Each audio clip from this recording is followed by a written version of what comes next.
At first glance, nothing about the morning of November 12th seemed unusual. The Caribbean shimmered beneath a cloudless sky, and the air was so still it felt suspended in time. 60,000 feet above the turquoise water north of Venezuela, a B-2 Spirit stealth bomber glided on its routine patrol. Inside the cockpit, Captain Reed and his co-pilot were running through the usual checklists. Their voices steady, their focus sharp. The mission as familiar as hundreds before it. Then, without warning, the aircraft's serenity was ripped apart. A shrill, gut-freezing alarm detonated inside the cockpit. Every pilot is trained to fear that sound, the unmistakable signal that an unfriendly radar has locked onto your aircraft. The display lit up in violent red. 2 words flashed like a death sentence. Fire control lock. The B-2, the pride of America's stealth fleet, had just been targeted. This was no drill, this was no glitch. Somewhere below, inside Venezuela's coastal defense network, someone had pulled a trigger they were never supposed to touch. 2 nations, 2 realities. On paper, the B-2 was simply flying through international airspace. The U.S. carried out these patrols regularly, using them to monitor smuggling routes, reassure allies, and remind adversaries that American air power could appear anywhere on the map. From Washington's perspective, nothing about this mission was unusual, but in Caracas, paranoia and pride were already running dangerously high. Venezuela was in the middle of a massive air defense exercise, closely supervised by foreign advisors. Systems had been upgraded. Morale was high. Officers were eager to prove their capabilities. Then, in the middle of all this, a faint radar blip, almost invisible, began flickering across one of their screens. It was the B-2, slipping in and out of detection range like a phantom. To the Venezuelan crew, the timing felt ominous. A stealth bomber, capable of launching a devastating first strike, hovering near their airspace during an important demonstration? That was enough for suspicion to metastasize into fear. 2 countries, 1 aircraft, and completely opposite interpretations of what it meant. That contrast created the perfect recipe for disaster. A panicked decision in a cluttered trailer. Inside a cramped Venezuelan radar trailer overlooking the coastline, the mood had been almost celebratory minutes earlier. Operators were proudly demonstrating their upgraded tracking abilities to foreign guests. Then the whisper-thin signature of the B-2 appeared on their display. The echo was faint, struggling to stay on the screen. When it faded almost entirely, panic swept the room. A young radar operator stared at her console, her hands trembling. Losing track of a stealth aircraft wasn't simply embarrassing, it was terrifying. Her commanding officer, already anxious under the eyes of foreign observers, watched the dot vanish and reappear like a ghost. Feeling the pressure mount, the commander did something reckless. Something explicitly forbidden. He ordered the fire control radar switched on. That decision transformed a training demonstration into a direct act of aggression.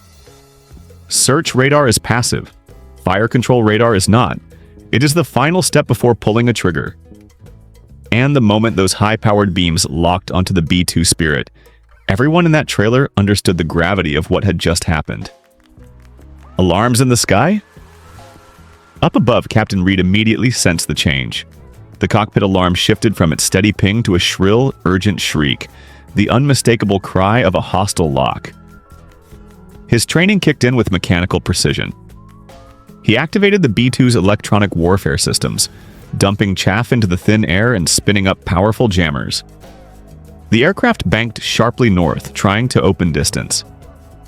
Reed tried radioing the Venezuelan battery, requesting they cease illumination. Silence. He tried again. More silence. What he didn't know was that his own jamming, the very system keeping him alive, had inadvertently knocked out the Venezuelan crew's communications with their own headquarters. They had no orders, no guidance, no oversight. And in that black hole of confusion, the most catastrophic decision of the day was about to be made. The moment a war almost started, cut off from superiors and convinced he was facing a hostile American bomber deploying electronic interference, the Venezuelan commander panicked. He believed he was already under attack. And in that pressure cooker of fear, pride, and chaos, He gave the order that would push his country to the brink of war. Prepare for launch. Outside, 8 massive surface-to-air missiles tilted skyward. These weren't short-range heat seekers. They were long-range interceptors designed to obliterate high-altitude aircraft. Each could reach commercial cruising altitude. Each carried a warhead engineered to tear through aircraft plating like paper. Inside the cockpit of the B-2, a new alarm began flashing. Launcher activation.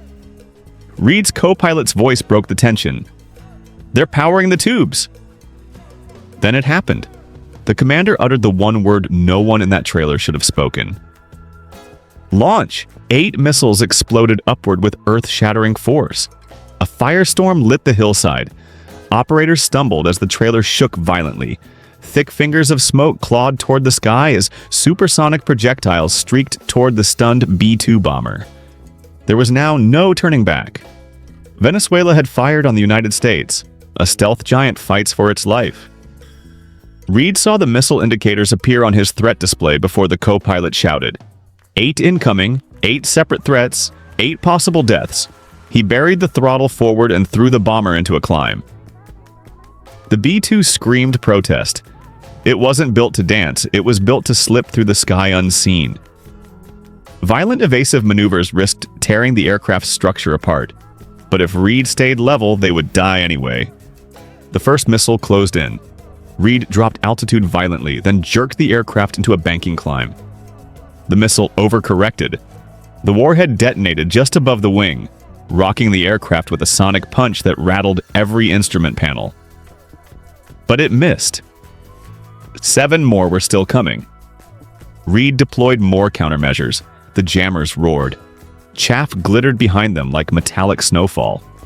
Humidity distorted radar waves. Atmospheric reflections multiplied. And that is when Venezuela's mistake became fatal. Their radar wasn't tracking the B-2 anymore, and it was tracking a phantom. A ghost target generated by jamming, moisture, and boosted radar power. Every missile after the first locked onto nothing, an illusion created by their own systems. One missile streaked off into empty sky. Another spiraled until its fuel died. The rest detonated harmlessly, fooled by a combination of physics and the B-2's advanced defensive suite. Gradually, blessedly, the radar warnings vanished from Reed's display. The sky was suddenly empty. The threat had evaporated. The B-2 Spirit had survived an 8-missile salvo. Shockwaves across 2 capitals. On the Venezuelan hillside, panic replaced adrenaline. 8 missiles launched, 0 hits, 0 debris, 0 confirmation of anything, only silence. Then, as their radios came back online, headquarters demanded answers. Angry, fearful, incredulous answers. In Washington, the reaction was swift and severe. A B-2 Spirit was one of America's rarest and most valuable aircraft. Venezuela had fired, not 1 missile, but 8, at a U.S. bomber, and international airspace intelligence agencies scrambled. Satellites repositioned. Commanders prepared response options. This was not a misunderstanding. It was an act of war, an international disaster in slow motion. Venezuela's brass scrambled for explanations. How did a single local commander launch missiles without authorization? Why had every missile missed? Why had no one caught the error before it spiraled into catastrophe? Their entire air defense system, their training, and their discipline were now being questioned. Worse, they had handed Washington proof of an unprovoked attack, recorded directly by the B-2's onboard systems. Meanwhile, the B-2 flew north, carrying classified data that would embarrass the Venezuelan government, strengthen the U.S. strategic position, and demonstrate once again that stealth was not just invisibility, it was survival. A crisis that changed everything. What began as a typical patrol ended as a case study in how fragile peace really is. A ghost radar echo, a panicked young crew, and a single reckless decision nearly ignited a regional war. For a few terrifying minutes, the calm Caribbean sky became one of the most dangerous places on Earth.